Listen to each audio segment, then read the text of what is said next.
We spend most of our waking lives navigating an endless collision of choices. There is a constant physical pull between what feels good right now and what we logically know is good for us in the long run.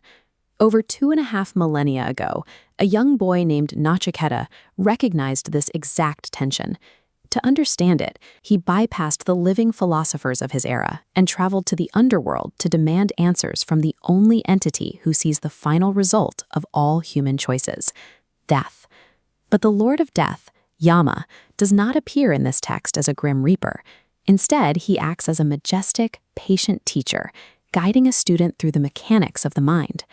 Yama explains that every human being stands at a perpetual crossroads, divided into two distinct paths. Prayas is the path of immediate, fleeting pleasure.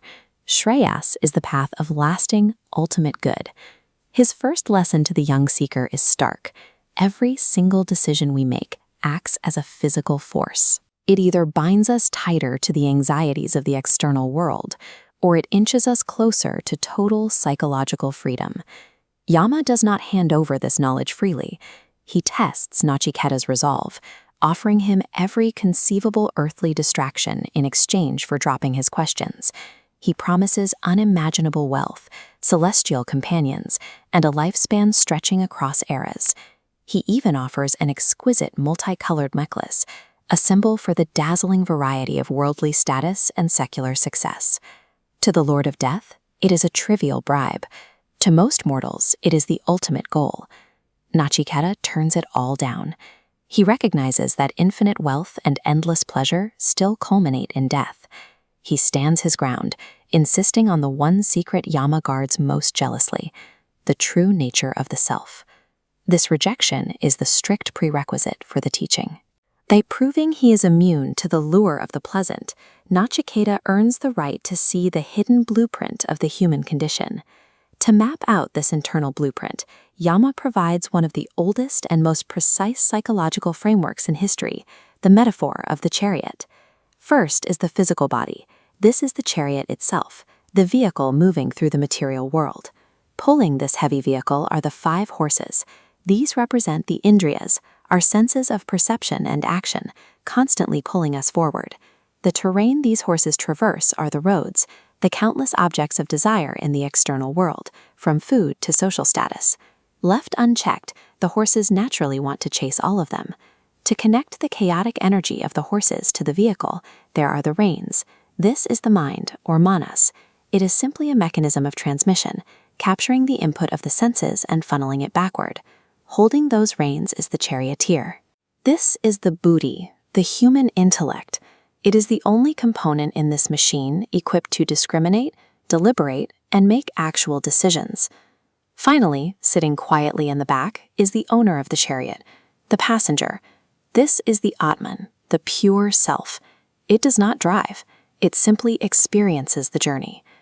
Every moving part of this complex machine, the body, the senses, the mind, the intellect, exists for a single purpose: to carry that passenger safely to their destination. This diagram illustrates exactly how the machine breaks down. Yama calls this state avijnana vani. The intellect is dull or asleep. Since the driver dropped the reins, the mind goes slack, and the senses scatter in every direction, dragging the heavy chariot off a cliff in pursuit of every passing urge. Watch what happens when the driver wakes up. In the state of vijnanavani, the intellect illuminates. It pulls the reins of the mind taut. The horses are brought into strict alignment, channeling their immense power toward a deliberate path. Early commentators like Adi Shankara were careful to point out a crucial detail here. You do not kill the horses. Suppressing your senses entirely leaves you without a way to move through the world. The goal is to steer them with precision. We often make the mistake of treating the mind like the boss, obeying our random thoughts and anxieties as if they were commands. But the mind is just a pair of leather straps. It is equipment, meant to be gripped firmly by your reason.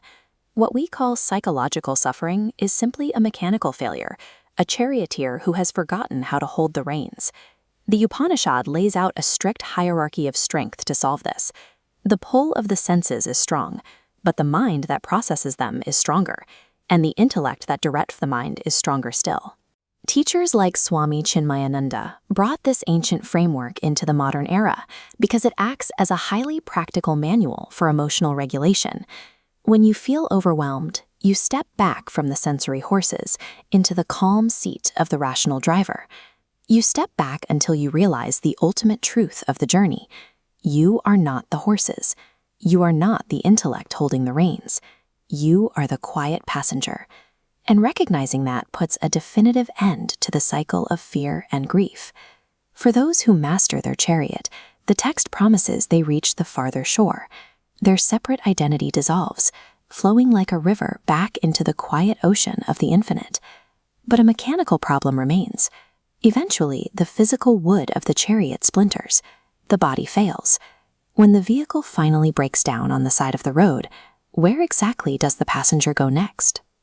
To answer that, we have to look past the individual horses of the Katha Upanishad and turn to the massive cosmic horse sacrifice detailed in the Brihadaranyaka Upanishad. Next time on Ancient Answers to Modern Questions, what actually reincarnates?